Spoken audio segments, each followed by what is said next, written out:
Karibu sana kwa mara nyingine tena. Mimi ni Leonard Minja na kuleteaga video za teknolojia mbalimbali. Usisahau kusubscribe hapo chini, video kama hizi na nyingine nyingi zinakuja. Leo tutajifunza jinsi ya kuweka dark mode kwenye WhatsApp, yani WhatsApp yako iwe nyeusi. Moja kwa moja hapa ndo mwanzo wa WhatsApp wako.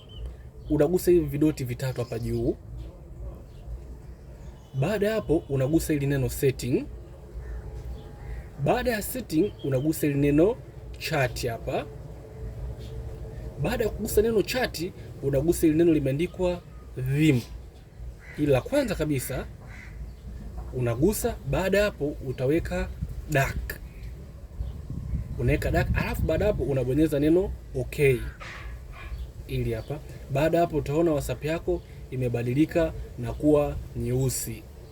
Karibu sana, usiache kusubscribe hapo chini, video kama hizi na nyingine nyingi zinakuja. Mimi ni Leonard Minja. Karibu sana.